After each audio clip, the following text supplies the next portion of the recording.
Mister Surendra Bhardwaj जी आज हमारे साथ हैं। और सुरेंद्र भारद्वाज जी का स्वागत है सर आपका। और मैं बताना चाहूंगा कि सुरेंद्र भारद्वाज जी जो है पिछले 40 सालों से बैंकिंग से जुड़े हैं। और इनका जो है एक्सपोजर जो है foreign exchange operation, export import finance और इंटरनेशनल बैंकिंग में रहा है। तो मैं रिक्वेस्ट करूंगा भारद्वाज साहब से कि प्लीज वो हमारे मेंबर्स को इस पे प्रकाश डालें सब्जेक्ट पे। Thank you sir, thank you so much. So आज हमारा जो डिस्कशन होने जा रहा है particularly interest subvention for pre and post shipment export credit, और that is on rupee export credit. It is not related to foreign currency export credit. तो interest subvention की जो स्कीम है सिर्फ रूपी एक्सपोर्ट क्रेडिट के ऊपर एप्लीकेबल है। तो हम लोग will try to discuss about the background export credit का, बेसिकली इंडिया में क्या बैकग्राउंड रहा है। इसके पहले जो एक स्कीम आई थी इंटरेस्ट इक्वलाइजेशन स्कीम, थोड़ा सा हम उसके बारे में जानने की कोशिश करेंगे। देन जो रिसेंटली लॉन्च हुई है scheme overview of the interest subvention scheme by RBI in collaboration with DGFT. What are the various eligibility criteria to avail this the benefits and the benefits what are available for exporters. Unique identification number की importance क्या है, जो it's one of the most important document that is required to avail this facility, and what are the various obligations of exporters and banks. तो जब भी हम export related किसी भी चीज की बात करते हैं तो हम जरूर ये जानना चाहेंगे कि what is the export scenario of our country. So if you see India's total export had reached $860.09 billion for the financial year 2025-2026, और करीब 2025 से फाइनेंशियल ईयर 25 से 26 में अप्रोक्सीमेटली 4.22% ऑफ का ग्रोथ रहा। उसमें मर्केंडाइज ग्रोथ और सर्विस सेक्टर की ग्रोथ में, तो सर्विस सेक्टर की ग्रोथ आप देख सकते हैं। मेजर सेक्टर जो इसमें कंट्रीब्यूट कर रहे थे बेसिकली इंजीनियरिंग गुड्स थे, इलेक्ट्रॉनिक्स थी, ऑर्गेनिक एंड इनऑर्गेनिक केमिकल्स थे, petroleum products, James and jewellery, chemicals etcetera.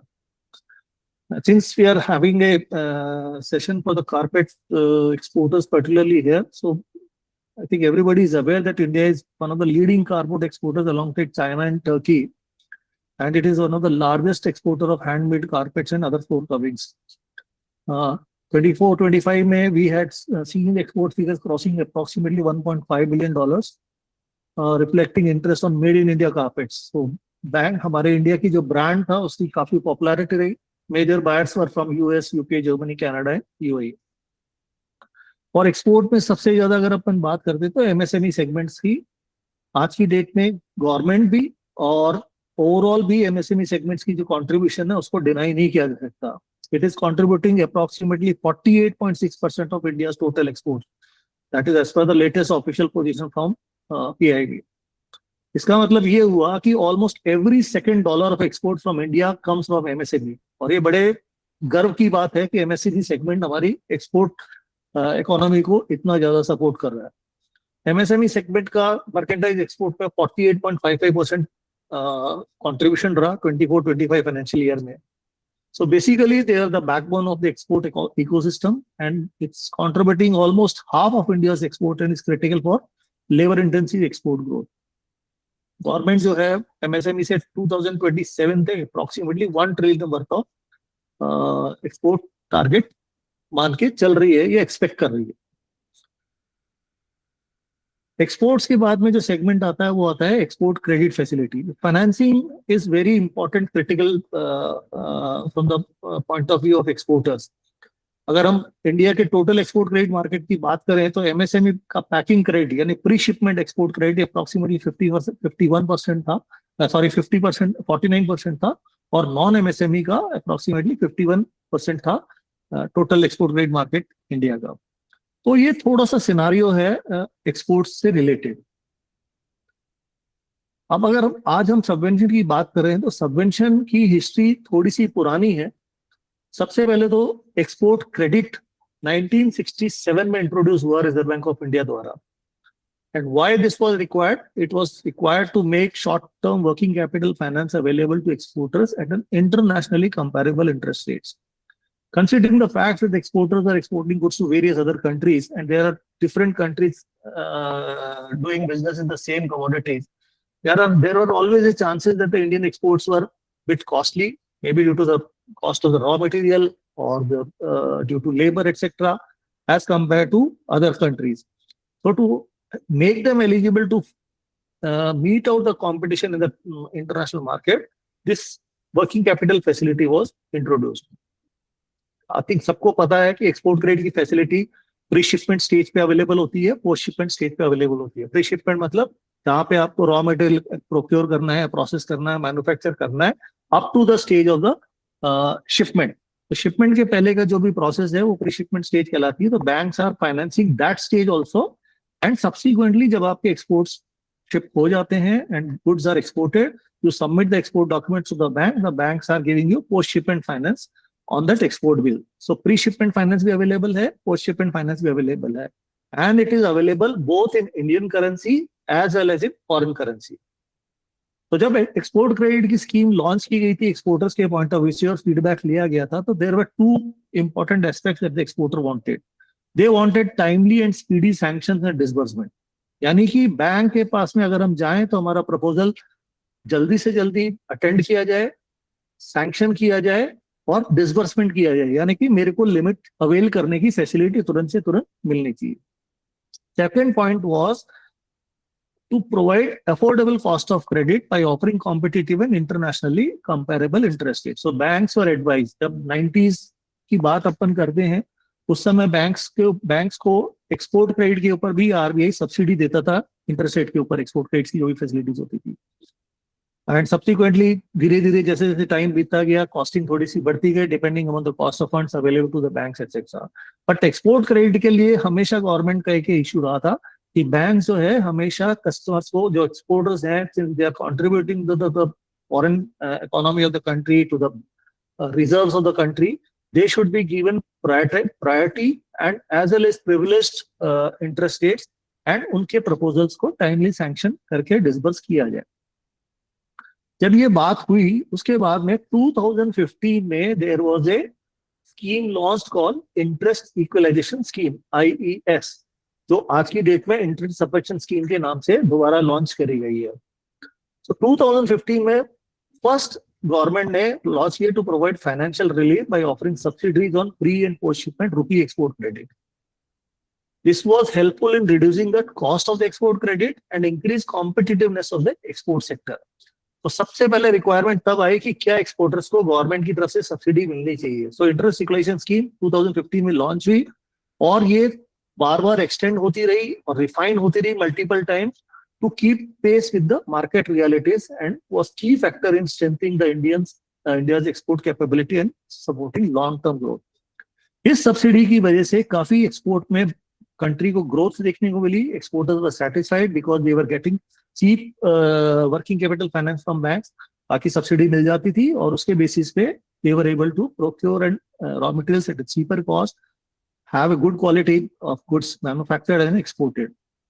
Last जो स्कीम अवेलेबल थी, this was extended till 31st of December 2024 and there was no further extension. Thus, there was a lot of hue and cry from the exporter community, from various associations also, कि ये scheme हमारे को वापस आनी चाहिए।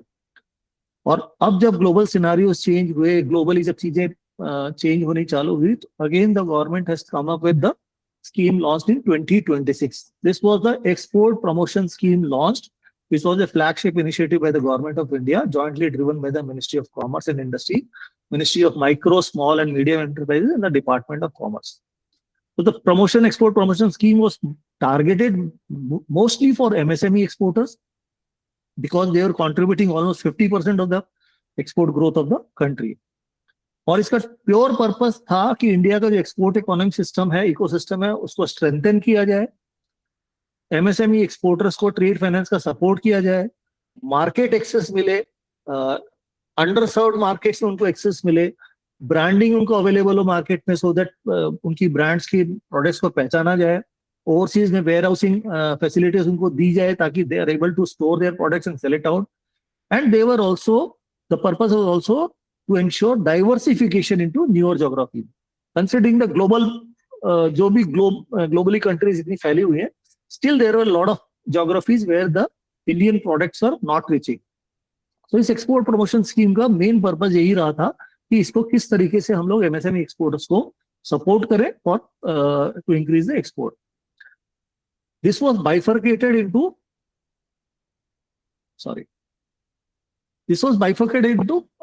two segments. One was Niryat Protsahan scheme and another was Niryat Disha. Niryat Protsahan scheme का previously focus था to provide export credit support, export factoring, credit insurance, bridging the liquidity gaps and easing collateral and financing burdens for the exporter. तो generally क्या होता है, किसी भी MSME exporter को जो चैलेंजेस आते हैं वो आते हैं, एक तो वर्किंग कैपिटल फाइनेंस में एक्सपोर्ट्स के लिए, उनके पेमेंट्स डिले होते हैं तो they need proper support, collateral की रिक्वायरमेंट रहती है, इंश्योरेंस कवर की रिक्वायरमेंट होती है. तो द निर्यात प्रोत्साहन scheme was aimed to provide relief by offering support measures, that is cheaper credit, जिसमें इंटरेस्ट सबवेंशन स्कीम आती है, guarantee and insurance, CGTSME scheme एक इन्होंने लॉन्च की अलग से, फैक्टरिंग सपोर्ट इन्होंने लॉन्च किया वेरियस नोटिफिकेशन के through, which were able to reduce the financial risk, and exporters were in a capacity to explore or get more of export orders and do increase their export productions and increase their export data. Similarly, निर्यात दिशा, ये तो सब हुआ financial support के बारे में. तो निर्यात दिशा जो था, it was not, export was not only about production. हमारे को नए मार्केट्स की रिक्वायरमेंट थी, ब्रांडिंग की रिक्वायरमेंट थी, क्वालिटी कंप्लायंस की रिक्वायरमेंट थी, बाहर हमारे को लॉजिस्टिक सपोर्ट चाहिए था, वेयर हाउसिंग या स्टोरेज का सपोर्ट चाहिए था. So it was emphasized to help exporters to gain access to overseas markets by improving compliance and standards, building overseas warehouses and granting Indian exports globally. So bifurcation ensures that both financial and the market development sides of exports are addressed. So financial was addressed through the Niryat Protsahan scheme, and the market development to explore new markets, branding, etc. was done through the Niryat Disha scheme launched by the government. Approximately, the government has put in funds of approximately 25,000 crores, which is a huge figure, and this is the first time that the government has come out with a targeted ideas or targeted schemes to grow. So why was the interest subvention scheme needed? Again, it was stopped in 2024. पूरे 2025 में कोई भी support नहीं था exporters को, और उस दौरान जब ग्लोबल जब सिनारियो चेंज हुए, वॉर स्टार्ट हुआ, यूएस इकोनॉमी हिट होने लगी, and various factors started reflecting affecting the growth of the export segment of the country, then this EPM or export promotion scheme was launched. Government का objective था कि financing cost को reduce किया जाए, exporters को cheaper rate पे export credit मिले, so that उससे उनकी एक्सपोर्ट कॉम्पिटिटिवनेस बढ़े, they are able to produce more competitive goods as compare to the other markets, because of which there would be increase in the exports. सबसे बड़ी बात थी कि एमएसएमई सेगमेंट चूंकि 50% of the more than 50% support कर रहे हैं India की एक्सपोर्ट ग्रोथ को, support MSME exporters, generate employment. अगर सब कुछ चीजें बढ़ेगी, एक्सपोर्ट बढ़ेगा, कॉम्पिटिटिवनेस बढ़ेगी, ग्रोथ होगी, तो डेफिनेटली एम्प्लॉयमेंट बढ़ेगा. और इसमें पर्टिकुलरली हमारे को to promote the labour intensive sector, जो कारपेट सेगमेंट की अगर अपन बात करें, it is considered as a labour intensive sector. So the intensive और the objective was to work on these ideas. And what was the expected benefit that was availed from the scheme? Affordable export finance, interest subvention की वजह से subsidy मिलने लगी, तो customers को working capital finance cheap मिलने लगा. इससे उनकी लिक्विडिटी बेटर हुई, they were able to put in more money और utilize more of money in their business. That helped in increase the production of the overall goods from the country. इससे cash flows इंक्लूज हुए, और cash flows improve होने की वजह से, liquidity बढ़ने की वजह से, प्रोडक्शन बढ़ने की वजह से एक्सपोर्ट्स इंक्रीज हुए, और इंक्रीज एक्सपोर्ट्स ने overall profitability of the export करके इंक्रीज किया, उसकी बैलेंस शीट से एक अच्छी दिखने लगी with more profitability. So these were the objectives and the benefits. If you put it in the technical terms or in the notification part, the notification that was issued on by DGFT on 2nd of January 2026, the objective was defined as to facilitate improved access to pre and post shipment rupee export credit for MSME exporters by reducing the cost of such credit. So by giving a subsidy subvention on the interest rate, the cost of the credit, the cost of the financing got reduced. It was also to provide a rules-based and transparent interest release mechanism aimed at enhancing liquidity for MSME exporters to meet working capital requirements efficiently. So there was no competition with regarding to कि subvention इसको इतना मिलेगा या उसको इतना मिलेगा. The schemes were basically rule-based, सब कुछ transparent था, mechanism simplified था, so exporters were able to get that working capital requirement efficiently. ये जो स्कीम है इंटरेस्ट सबवेंशन स्कीम है, it is limited only to the interest cost of the credit. इसका और किसी भी चीज से कोई लेना देना नहीं है कि किसी एक्सपोर्टर की एक्सपोर्ट परफॉर्मेंस अच्छी है, प्राइसिंग अच्छी है, क्वांटिटीज एक्सपोर्टेड और एक्सपोर्ट कंटिजेंट कंडीशन, इस चीज का कोई भी इंटरेस्ट सबवेंशन स्कीम से कोई लेना देना नहीं है. It is only related to reducing the cost of the credit. That is, at what rate of interest the bank is offering you export credit facility, and on that a subvention was given by the government. And the last but not the least, it was to ensure that the MSME exporters are able to obtain export credit on competitive terms, particularly in sectors facing higher financing constraints, without conferring any prohibited export contingent subsidy or incentive. तो अगर आपको interest subvention scheme लेनी है तो सबसे पहले आपको क्या होना पड़ेगा, आपको सबसे पहले एक्सपोर्ट क्रेडिट की लिमिट्स सैंक्शन करानी पड़ेगी. Banks have been instructed to follow the directives of RBI on granting of credit facilities, और उन प्रपोजल्स के बेसिस पे ही आप जो एक्सपोर्टर्स को है एक्सपोर्ट क्रेडिट की फैसिलिटीज सैंक्शन होगी. At whatever rate of interest वगैरह जो है वो बैंक अपने लेवल पे डिसाइड करेगा. उसके ऊपर गवर्नमेंट का या आरबीआई का कोई कंट्रोल नहीं है. RBI is only concerned about the subvention part that they are offering on that this thing. What was the scope and coverage of this?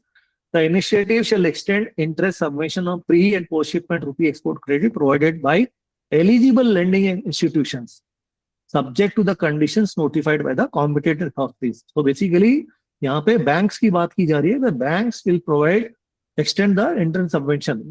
वो सैंक्शन करेंगे, रेट ऑफ इंटरेस्ट चार्ज करेंगे और उसी के बेसिस पे आपकी एलिजिबिलिटी ऑफ जो भी सबवेंशन की एलिजिबिलिटी लिमिट है वो आपको रिड्यूस करके नेट आपको क्रेडिट दिया जाएगा. And the support shall be available exclusively to eligible MSME exporters for financing export transactions and shall apply only to the interest cost in accordance with applicable finance and regulatory guidelines. So it is again being highlighted in the notification also, it is again being repeated times and time that the support is only on the interest cost for the eligible MSME exporters. अब जब इतनी सब बात हो रही है तो eligible कौन है? कोई भी valid MSME manufacturer, exporter and merchant exporter. यहाँ पे वैलिड की एक डेफिनेशन दी है. वैलिड को इन्होंने डिफाइन किया नोटिफिकेशन में कि वो सस्पेंडेड नहीं होना चाहिए, कैंसल नहीं होना चाहिए, या एक्सपोर्टर किसी भी डिनाइड एंटिटी की लिस्ट में नहीं होना चाहिए. जो डिनाइड एंटिटी लिस्ट क्या है? डेटाबेस है गवर्नमेंट का, जहां पे उन्होंने उन एंटिटीज को आइडेंटिफाई किया हुआ है जो जिनके बेसिस पे कोई सिक्योरिटी या ट्रांजैक्शन उसके जो सस्पिशियस थे या उनको एलिजिबिलिटी नहीं दी थी. So a valid MSME manufacturer, exporters and merchant exporters are eligible under the interest subvention scheme. Second, exporters with a valid IC, that is import export code, and a valid MSME Udyam registration number. आजकल सबको पता है शायद IC code भी आजकल जो है हर साल रिन्यू करने लग गई है डीजीएफटी. पहले वो डीजीएफटी रिन्यू नहीं करती थी. Once issued was it was considered as always issued, but now every year this has to be renewed. So when you are availing this interest subvention facility, when you are eligible, when your I code is also eligible, or it is not expired or suspended or deleted, whatever it is, cancelled. Third point, exporters availing export credit and dealing in DGFT notified positive list of HSN 6-digit tariff lines. Those जो notification number 20 है उसमें DGFT ने 4139 tariff lines की एक list दी हुई है. वही HSN code up to 6 digit अगर आपके प्रोडक्ट से मैच करते हैं और उनके अगेंस्ट में अगर आपने एक्सपोर्ट क्रेडिट की लिमिट ली हुई है तो आप एलिजिबल हैं इंटरेस्ट सबवेंशन स्कीम के लिए। अगर यहाँ अपन बात करें कारपेट एक्सपोर्टर्स की, तो चैप्टर 57 जो है पूरा कारपेट से रिलेटेड है। तो जब आप उस नोटिफिकेशन को जाके देखेंगे तो 57 से रिलेटेड जितने भी आपके HSN कोड है, वो जो आपके जो प्रोडक्ट्स हैं, they are eligible. So that list is provided in that notification itself. इन्होंने करीब 20 अप्रैल को एक रिवाइज लिस्ट और शेयर करी थी, जिसमें 167 टैरिफ लाइन्स इंक्लूड किए थे और chapter 72 basically iron and steel से रिलेटेड है। तो पहले ये कमोडिटी इंक्लूडेड नहीं थी, now this has also been included in this. तो total has become approximately 4185 line of tariff जो है अब एलिजिबल है फॉर इंटरेस्ट सबवेंशन। ये जो 167 टैरिफ लाइन्स इन्होंने ऐड करी है chapter, it is availed bye micro and small enterprises only. यहाँ पे मीडियम एंटरप्राइजेस को नहीं दिया है। आयरन एंड स्टील सिर्फ कमोडिटी की बात कर रहा हूँ, अदरवाइज जो 4139 जो ओरिजिनल जो लिस्ट है उसमें चूंकि कारपेट प्रोडक्ट भी आपका अवेलेबल है, तो you are eligible to avail interest subvention provided you are a valid MSME manufacture exporter और a merchant exporter, you have a valid IC, you have a valid Udyam registration number, and you have export credit limits sanctioned from the bank. All the export credit facilities are sanctioned in accordance with the RBI's consolidated direction on credit facilities in force, including with respect to period and structure. तो ये दो points हम जो यहाँ बात कर रहे हैं, these are part of this notification. तो RBI के जो कंसोलिडेटेड डायरेक्शन है उसके तहत जो भी एक्सपोर्ट क्रेडिट की लिमिट फैसिलिटी आपको शेयर की गई है उसके अगेंस्ट में आप एलिजिबल हैं। फिफ्थ पॉइंट इज कुछ एक्सपोर्टर्स MSME कैटेगरी से बाहर भी चले गए depending upon their investments and turnover. तो ऐसे exporters who have graduated out of MSME category, वो 3 साल तक MSME नोटिफिकेशन के या MSME कैटेगरी में माने जाएंगे as per the MSME notification और other terms and conditions prescribed उन्होंने फुलफिल करी हुई है। तो even those exporters who have graduated out of MSME category, they are remain eligible for 3 more years from the date of graduating from the MSME categories. So these are 5 eligible points to avail the interest subvention scheme. अब eligible है तो क्या चीज eligible नहीं है? Deemed exports के against में कोई interest subvention की फैसिलिटी नहीं है बैंक गवर्नमेंट और नोटिफिकेशन के हिसाब से। जो अकाउंट NPA क्लासीफाई हो गए, जिस डेट को वो NPA क्लासिफाई हो गए उस डेट से उनको कोई भी सबवेंशन फैसिलिटी बेनिफिट नहीं पास ऑन किए जाएंगे। थर्ड, जैसे ये ऊपर टैरिफ लाइन में हमने कहा कि पहले 4139 टैरिफ लाइन थी, उसके बाद में 167 ऐड करी। तो ऐसी कोई भी टैरिफ लाइन अगर ऐड होती है तो उसके ऊपर सबवेंशन जिस डेट से वो ऐड होती है उस डेट से या उसके बाद से ही मिलेगा, उसका कोई भी रेट्रोस्पेक्टिव बेनिफिट नहीं मिलेगा। आप ये नहीं कह सकते हैं कि सर ये तो अब ऐड हो गया तो मेरा जो पुराना एक्सपोर्ट दिया क्रेडिट दिया है उसके ऊपर मुझे सबवेंशन दिया जाए। No, that is not possible. So no retrospective benefit on any additions in tariff lines.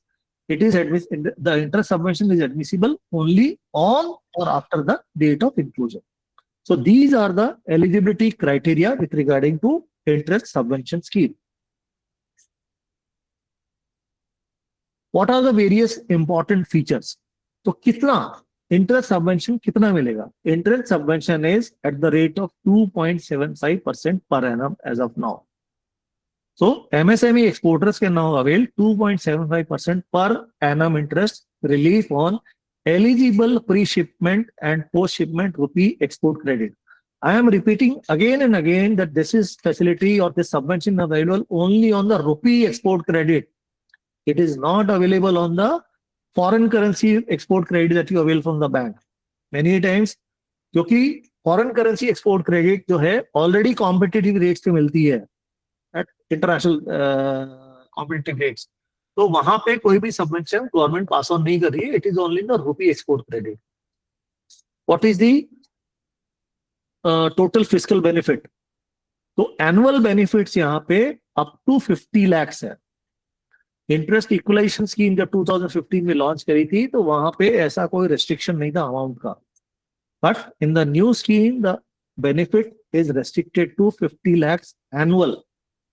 तो total fiscal benefit is restricted to 50 lakh per financial year पर आई कोड है ये। So this is the additional point that we need to note, that it is per IE code 50 lakhs is the maximum subvention that you can take against the export credit, eligible export credit from the government. 2025-26 के लिए the full 50 lakh cap will apply. कोई pro rata नहीं है इसमें, irrespective of the date of sanction or duration of utilization during the financial year.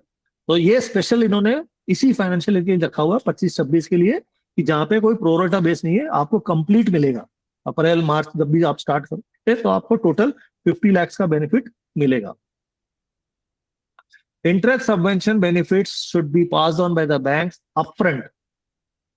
तो आपको the moment you avail export credit, आपको interest subvention benefit पास कर दिया जाएगा. It is upfront by the bank. और बैंक बाद में RBI से reimbursement लेती रहती है by submitting certain documents and duly certified by the external auditors that will take later on also. Is it applicable for any sanctions? No. It is applicable only for the new sanctions. That is, it is admissible only on eligible export credit sanctioned on or after 2nd of January 2026. And what is this date? This date is the date of notification number 20 issued by DGFT, the first notification issued on interest subvention scheme. So all export credit, eligible export credit sanctioned on or after 2nd of January is eligible for interest subvention. अब जो positive list जो इसमें दी है 4185 हो गई, पहले 4139 थी, फिर 167 और ऐड हुए. This gets reviewed periodically by the DGFT depending on कि एमएसएमई के कंसंट्रेशन क्या है, एक्सपोर्ट कंसंट्रेशन रेशियोज क्या है, लेबर इंटेंसिटी क्या है, या कोई और कंसीडरेशन है. उसके बेसिस पे ये लिस्ट जो है हर थोड़े थोड़े टाइम में पीरियोडिकली डीजीएफटी रिव्यू करती जाएगी, और अगर कोई एडिशन डिलीशन होगा तो वो सिस्टम में करती जाएगी. कोई भी इंटरेस्ट सबवेंशन की रेट अगर रिवाइज होगी, जैसे आज 2.75% चल रही है, कल 2% हो गई या 3% हो गई, तो ये कब से चेंज होगी? That will be changed or considered on और after the date of such notification. तो जिस डेट पे नोटिफिकेशन आएगा उस डेट के बाद से ही वो नई रेट ऑफ इंटरेस्ट, नई सबवेंशन रेट्स एप्लीकेबल होगी. आपने एक्सपोर्ट क्रेडिट फैसिलिटी ली, से फॉर एग्जांपल 1 करोड़ की फैसिलिटी, उसके बाद में आपने 50 लाख का उसके ऊपर टॉपअप ले लिया, तो जो एडिशनल अमाउंट है वो फ्रेश क्रेडिट एक्सपोजर माना जाएगा. So wherever a credit facility is renewed with a top up, only the additional amount disbursed shall be treated as fresh credit exposure and shall be eligible for subvention at the rate applicable on the date of credit export credit disbursement.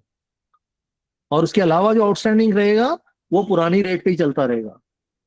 से for example आपने 1 करोड़ की limit sanction करी और 50 लाख की top up कर लिया, तो 1 करोड़ वाली जो लिमिट है आपकी वो 2.75% सबवेंशन चल रहा है, और जब 50 लाख टॉपअप लिया उस समय सबवेंशन की रेट 3% हो गई, तो 50 लाख के ऊपर ही आपको 3% मिलेगा, पुराने के ऊपर तो 2.75 ही चलता रहेगा. That is the interpretation of this particular guideline on this. So these are the various salient features with regarding to interest subvention scheme, about the interest subvention rate and the maximum cap that is given, and that is also per IE code.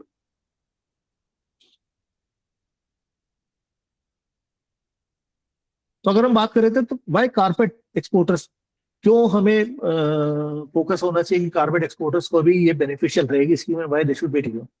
इस industry के features क्या है? Long production cycles है, handmade manufacturing है, higher inventory रखनी पड़ती है, seasonal exports है, पेमेंट्स भी डिले होते हैं, लॉन्गर टाइम लगता है हिसाब से.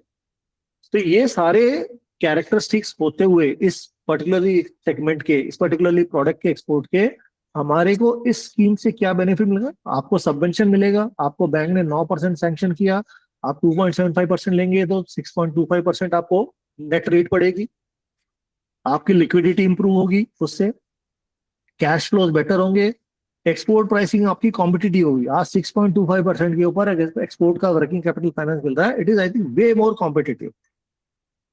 And when all these things have an impact, ultimately the profitability of the company will also increase due to this.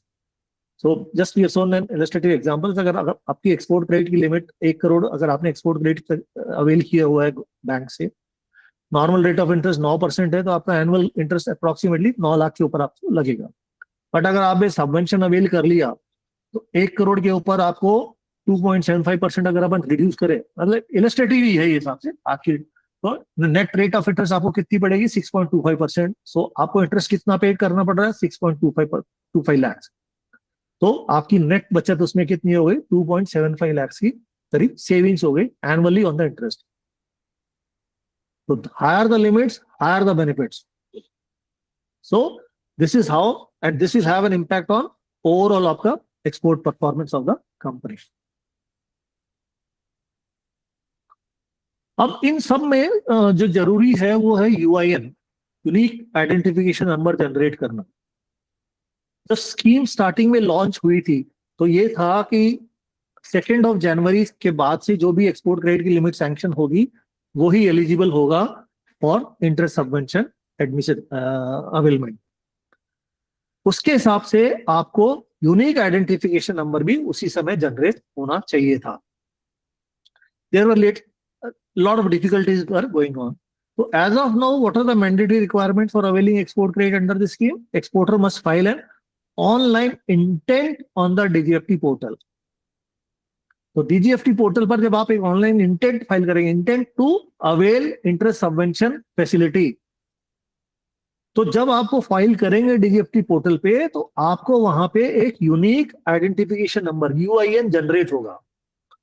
वो यूआईएन आपको बैंक की ब्रांच जहां से आपकी एक्सपोर्ट क्रेडिट की लिमिट सैंक्शनड है या जहां से आप एक्सपोर्ट क्रेडिट की लिमिट अवेल कर रहे हो, वहां पे आपको सबमिट करना पड़ेगा to avail the benefit under the scheme.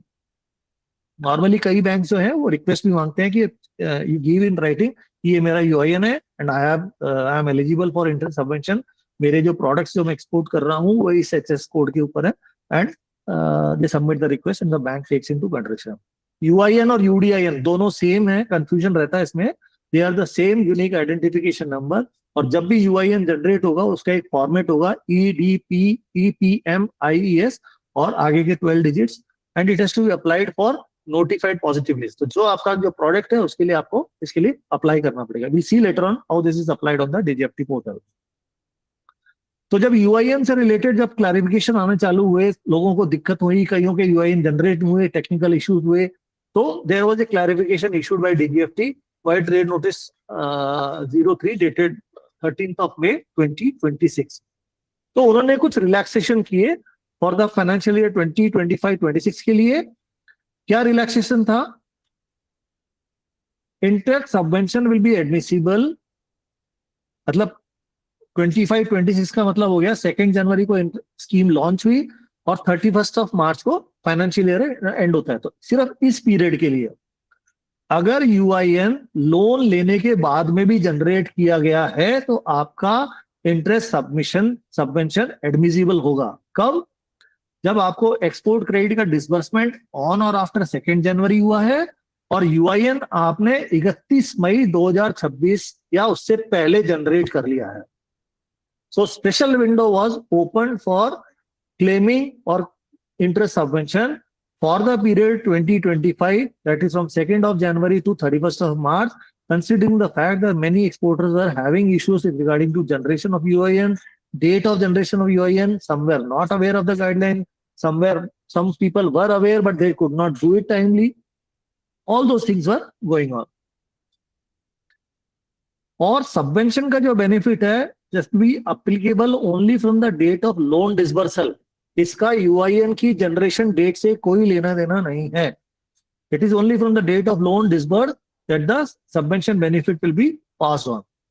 और 2025-26 के बाद में अब जो ईयर चल रहा है, जो फाइनेंशियल ईयर चल रहा है 2026 and 27 onwards, UIN must be generated with in 15 days of loan disbursal.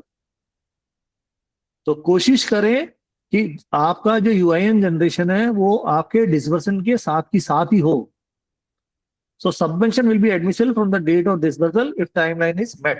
तो 15 दिन का आपके पास में टाइम है। तो यहाँ पे हम लोगों ने इसीलिए एडवाइजरी दी है एक्सपोर्टर्स को, please ensure timely generation of UIN and compliance with DGFT guidelines to avail uninterrupted benefits under the scheme.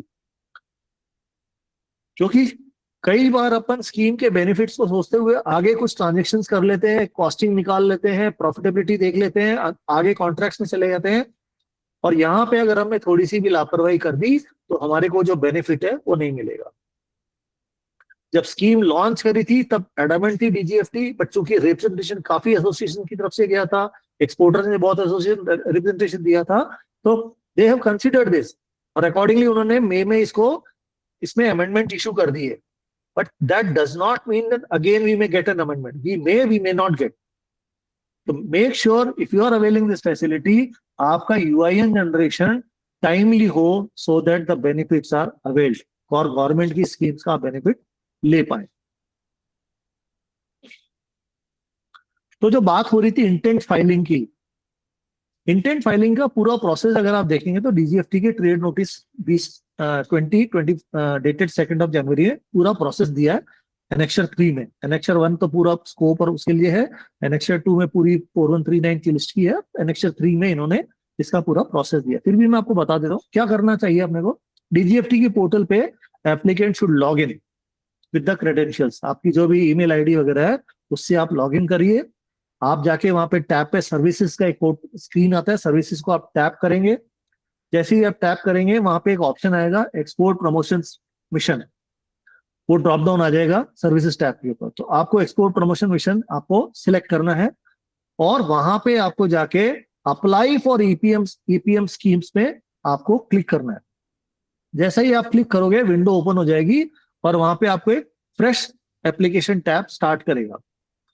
जैसे ही आप फ्रेश एप्लीकेशन टैब देखोगे वहां पे आपको सिलेक्ट करना है interest subvention of pre and post shipment export credit and click on save and proceed. ये 6 step जब आप करेंगे, करने के बाद में यहाँ पे आपको इस तरीके का एक फॉर्म स्टार्ट हो जाएगा। ये मैंने सिर्फ एक पोर्शन लिया है बेसिक डिटेल्स के साथ में, I hope it is visible to everyone. So basic details then address then everything all needs to be filled up simultaneously as demanded in the format. तो जब आप ये फिलअप कर देंगे, ये फिलअप करने के बाद में आपको डीजीएफटी से एक एक्नॉलेजमेंट नंबर जनरेट होता है विच इज द आईएन। सो ये देखिए आप यहाँ पे जाके आपको ये सर्विसेज पे आप क्लिक करेंगे, ईपीएम आएगा, ईपीएम पे जाके करेंगे तो अप्लाई फॉर सबवेंशन सपोर्ट आएगा और जैसे ही आप इसको सब करेंगे यहाँ पे आपको लॉगिन या रजिस्टर का ऑप्शन हो जाएगा। तो आप इसको रजिस्टर करिए पहले अगर नहीं किया हुआ है तो, और रजिस्टर करके बाद में आप लॉगिन करिए। लॉगिन करके जब आप स्टार्ट करेंगे तो आपको जो फॉर्मेट आएगा वहां पे आपको बेसिक डिटेल्स, अपनी सारी डिटेल्स, फॉर्मेट्स वगैरह सब आपको भरने पड़ेंगे and then you will have a UIN generated. Let me just show you one example. So this is how the UIN gets generated. देखिए आप इन्होंने अभी भी इसका नाम जो है इंटरेस्ट इक्वलाइजेशन स्कीम में रखा है, जबकि इंटरेस्ट इक्वलाइजेशन स्कीम एक्चुअली 2024 में बंद हो गई।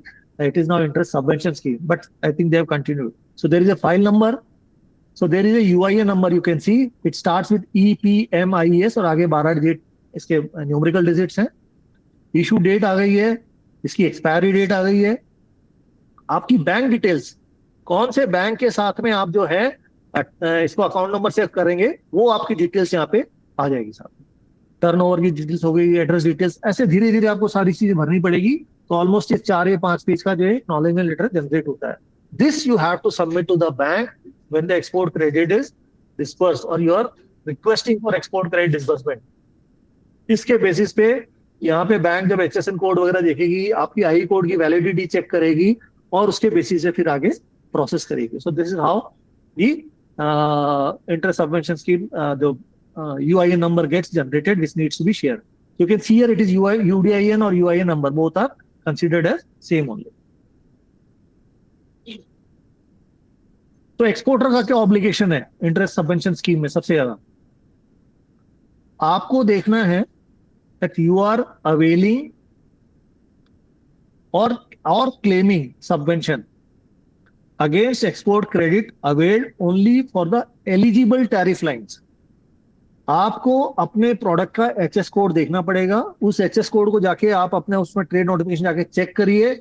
If HS code matches there then only claim the interest subvention। ये आपका ऑब्लिगेशन है। Any misutilization or incorrect claim shall be liable for recovery as well as action। So this is one of the most important obligations on the part of the exporter। Claim rightly and claim correctly, else recovery तो होगी ही and there could be some penalty also imposed on whatever the decision the authority may take। Intent apply करिए। Eligible MSME entity prior to applying for export file an online declaration of intent to avail subvention on submission UIN shall be generated which I have showed in the previous game. So make sure before applying for export credit apply for UIN so that आपका वो जो timeline है वो timeline आपका कहीं पे भी bypass ना हो। Responsibility of an exporter is to ensure aggregate subvention claims remain within the prescribed annual ceiling if export credit avail from more than one lending bank. तो ये एक एक्सपोर्टर की जिम्मेदारी है, बैंक्स की भी जिम्मेदारी है, एक्सपोर्टर की भी जिम्मेदारी है। If they are taking export credit facility from से 2 or 3 banks, the total benefit availed in the financial year does not exceed the eligible amount or the prescribed limit, which is 50 lakhs as of now. ये आपको देखना है। Banks ऐसे cases में they can obtain an undertaking from the exporter that the interest subvention is not exceeding the 50 lakh limit per IEC. So it is responsibility of the exporter as well as for the banks also. But exporter की responsibility यहाँ पे ज्यादा है because कल ना अगर आपने exceed कर लिया तो आपको recovery तो देनी पड़ेगी। इसके अलावा कोई penalty, कोई action वो भी आपके साथ में लिया जा सकता है by the concerned authority. So have a properly calculated thing that कितना आपने subvention ले लिया है, कितना बाकी है, कितना अगर limit हो गई है then you should not avail. ये नहीं कर सकते कि एक बैंक में 50 लाख हो गया, 45 लाख हो गया, दूसरे बैंक में जाके 10 लाख और ले लिया साहब से। वो कहीं ना कहीं चीजें पकड़ में आती हैं क्योंकि it is on the basis of I code of the customer, so that will get check by the regulator. और केसेस हुए हैं जहां पे आरबीआई ने वापस बैंकों के पास में अप्रोच किया है, वो सबवेंशन पास नहीं किया और जब पता लगा कि सबवेंशन ज्यादा क्लेम किया है तो सबवेंशन बैंक को रियम्बर्स ही नहीं किया और फिर बैंक जो है एक्सपोर्टर्स के पास में गया उसको रिकवर करने के लिए। हर बैंक का, लैंडिंग बैंक का एक यूआईएन होगा। अगर आपके मल्टीपल बैंक के साथ में डीलिंग है तो separate UIN should be generated for each such bank. और अगर आपका लैंडिंग बैंक चेंज हो गया, से फॉर एग्जांपल आपका से पीएनबी था लैंडिंग बैंक और आप एसबीआई में चले गए, तो जो पीएनबी में आपने यूआईएन जनरेट किया था that will not be applicable for SBI. You have to go and generate another UIN which is related to bank account of your SBI bank. It's just an example that I am giving. And the rate of interest subvention shall be rate prevailing on the date of loan disbursement. जिस दिन मैंने आपको disburse किया है उस दिन क्या interest subvention की रेट थी, 2.75 थी, 2.533 थी, जो भी रेट थी वो डेट ऑफ डिसबर्समेंट पे ही लागू होगी। उसका कोई रेट्रोस्पेक्टिव इफेक्ट नहीं दिया जाएगा अगर वो बढ़ती घटती है कुछ भी होती है तो सबसे। So this needs to be taken care of. These are very important obligations when you are availing this benefits from the lending banks. Similarly, banks के भी कुछ obligation है। Banks have to claim reimbursement from RBI within 15 days from the end of each month. और जब भी वो 15 दिन में अपना claim lodge करेंगे उसके साथ में they have to submit an external audit certificate to the RBI that whatever interest subvention has been claimed is correct and उसी के बेसिस से वो claim वहाँ पे फाइल होगा। Banks को they have to maintain close and continuous monitoring of borrowing accounts. Continue उनको follow up करना है। नॉर्मली भी वो लोग करते ही हैं बट सबवेंशन के केस में चूंकि एक बेनिफिट पास ऑन हो रहा है they have to monitor this. और अगर कोई लोन स्पेसिफाइड टेन्योर के आगे पहले क्लोज होता है तो जो भी फोरक्लोजर हुआ है वो ऐसी केसेस उनको रिजर्व बैंक ऑफ इंडिया को इन्फॉर्म करने जरूरी है। Banks have to ensure the claim being filed in respect of an UIN is specific to the year in which the disbursal of the credit is or made. So, year of disbursement and year of filing the claim has to be ensured. How does the bank file claims? It is basically for the banker's point of view, but just since we are understanding the scheme, we'll try to explain how this happens. So, bank has to register online on the RBI portal. Once they are registered, they have to log in and submit the claims for reimbursement. जितने भी IC codes हैं, जो भी उनके UIN है, उनके borrows के UIN उनको डेजिग्नेटेड फील्ड्स में अपलोड करने हैं। वहां पे जाने के बाद they will also verify the borrower details. कौन सी बोरोवर डिटेल्स उनको वेरीफाई करनी है? जब एक्सपोर्टर ने इंटेंट टू क्लेम फाइल किया था यूआईएन जनरेट करते वक्त, वो जो डिटेल्स हैं banks will also verify while filing the claim. तो banks are obliged to verify those. Any other additional information is required related to loan extended that needs to be filled in and detailed list of data needs to be submitted in the prescribed format. So this has to be provided to RBI while filing the claim there. So these are the basically various features related to interest subvention scheme. जैसे एक case study अगर अपन देख लेते हैं, there is an exporter called ABC Carpets Private Limited. See for example in Bhadohi Uttar Pradesh, products उनके हैं handmade woollen carpets और market उनका यूएस एंड जर्मनी है. बिजनेस डिटेल्स उनकी अगर अपन एक study point, there is an export turnover of 25 crores. Average export credit is 5 crores and production cycle is 4 to 6 months and payment terms are 90 days. So what is the challenge for this exporter? High working capital requirement is there. Rising interest cost because continued bank के cost of funds बढ़ेंगे तो definitely working capital के ऊपर rate of interest भी बढ़ेगी. Long receivable cycles are there and seasonal export depart. These are the challenges faced by this particularly ABC Carpets company. What is the solution that can be offered? Get an export credit limit sanction from the bank. That is, have a pre-shipment export credit finance available from sanction and avail that from the bank. Have post-shipment export credit finance avail sanction from the bank and avail that facility. And since the product or the 57 HS code in 6 digits is eligible for interest subvention, take interest subvention benefit as per the government scheme so that your net interest rate is reduced. And what is the outcome of this? Lower finance cost, better liquidity, improved cash flow, enhanced export competitiveness. So basically the facilities or the results are same in almost all the cases in fact. Another interest subvention scheme which was introduced. So this interest subvention scheme you were talking about was export credit taken from the bank. निर्यात प्रोत्साहन scheme में जो finance के कई factors दिए थे, 4 factor जिसमें उसमें एक था improved access to alternative finance instruments, which is currently related to export factoring. So there are a lot of export factors working in the market who are giving factoring facilities to various exporters. So exporters are smart enough, so they are taking bank finance also and also availing factoring facility for funding their exports. तो government ने ये जो export factoring है इसके ऊपर भी subvention की scheme दी है.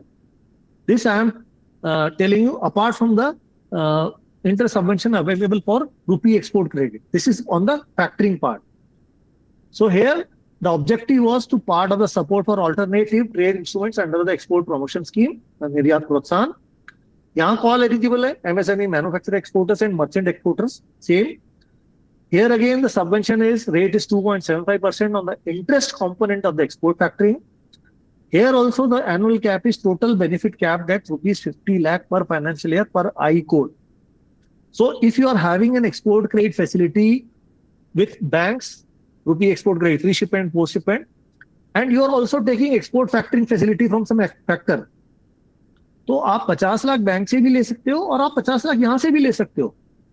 This is the beauty of this. कौन से ट्रांजेक्शन एलिजिबल है? बोथ रिकोर्स और नॉन रिकोर्स फैक्टरिंग एलिजिबल है. यहाँ पे आप INR और फ्रीली कन्वर्टेबल करेंसी में भी अगर आपने फैक्टरिंग करी है तो दैट करेंसी इज अवेलेबल.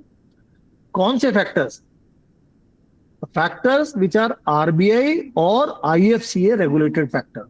तो आपको वो लिस्ट चेक करनी पड़ेगी अगर आप फैक्टरिंग अरेंजमेंट में एंटर करने जा रहे हैं किसी फैक्टर के साथ में, तो make sure it is regulated by RBI और IFCA. और अगर आपने वहां से भी फंडिंग ली है तो वहां पे भी आपको जाके जैसे interest subvention facility can be taken. So I because this was related to subvention scheme also, I thought I will take this part also, though it is not related to the export credit finance, but export factoring is also one of the schemes launched by DGFT under the Niryat Protsahan scheme. You can also go through that notification number 25 dated 20th February 2026, which has the full details of this particular scheme. So these are the various referral RBI circulars and the notification, DGFT notifications issued with regard to subvention, interest subvention scheme. The last one is related to export factoring subvention scheme, and all the remaining 6 RBI circular number 4, DGFT notification number 20, number 22, number 33, then first as of 20th of April, and third DGFT notification number 3 dated 13th May 2026. These are the notifications issued which had various Not only the entire scheme, apart from that, various amendments that got issued simultaneously on improving the scheme depending upon the requirement of the exporter community and the various associations. So why this subvention scheme? Because the government, government does not provide any cash incentives to the exporters. So it is the only these through schemes that the benefits are passed on to the exporters. So with key takeaways, if we talk about from the interest subvention scheme, it reduces the cost of export finance. It supports MSME and labor-intensive exporters. It improves the liquidity and cash flow. We have seen all these reasons. It enhances the global competitiveness. It increases export growth also.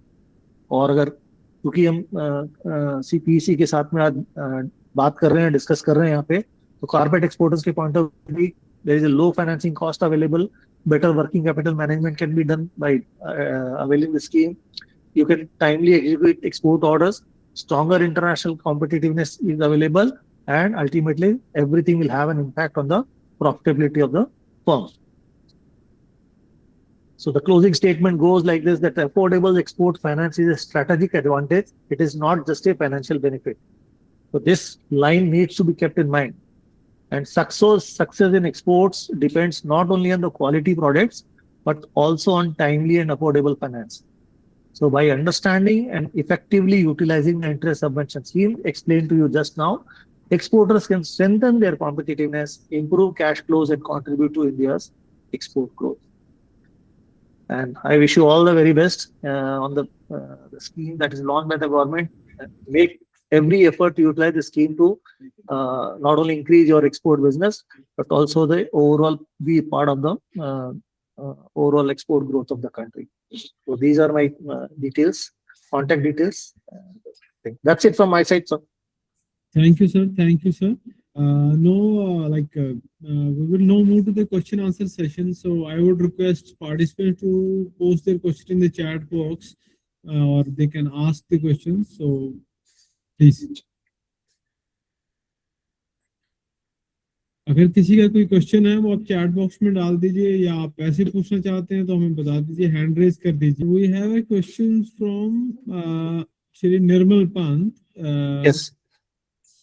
Merchant export ये facility ले सकते हैं? बिल्कुल ले सकते हैं sir. अगर आपने एलिजिबिलिटी की कंडीशन देखी थी तो एलिजिबिलिटी कंडीशन में क्लियर कट लिखा हुआ है MSME exporters and merchant exporters. Right.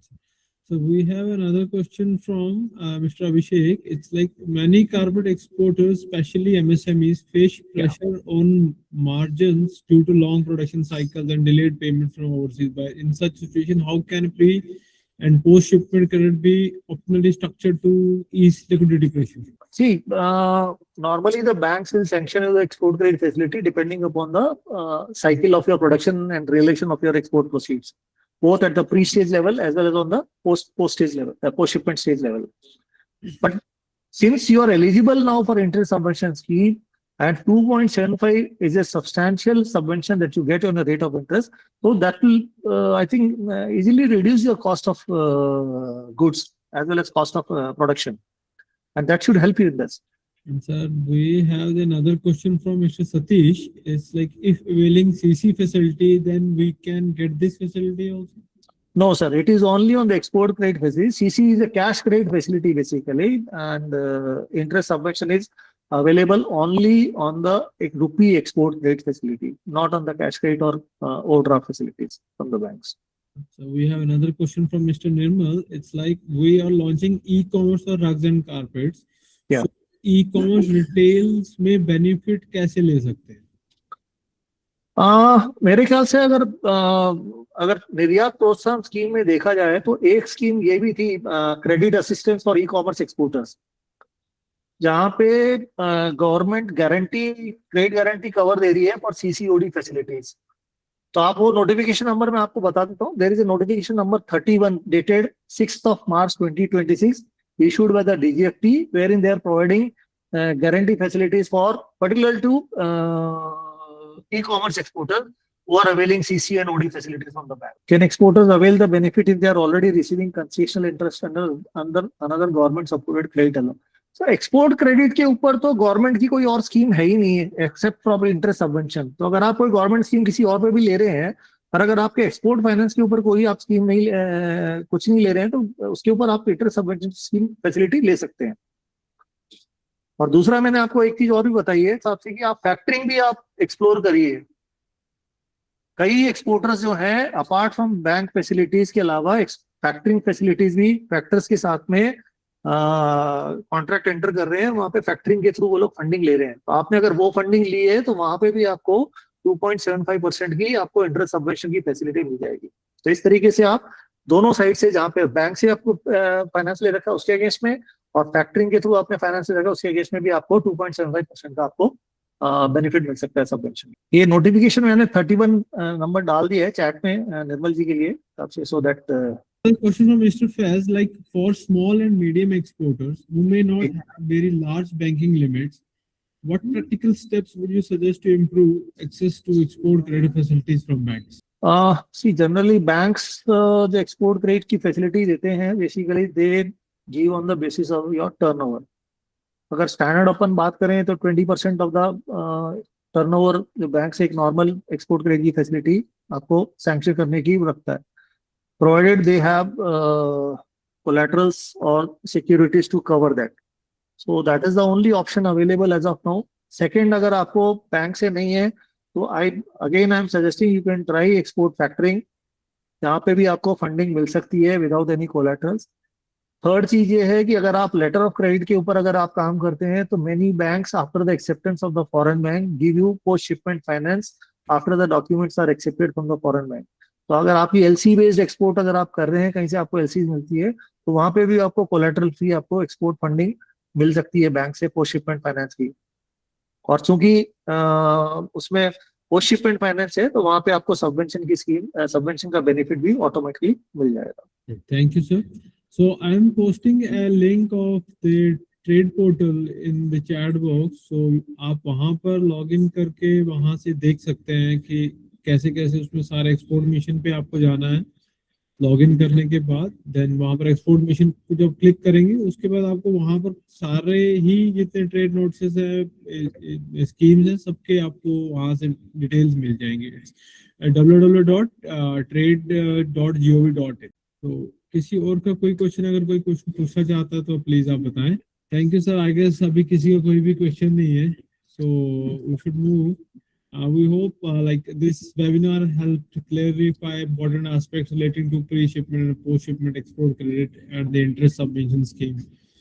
So thank you once again everyone, and thank you Surinder sir for your like detailed presentation on pre and post-shipment export credit.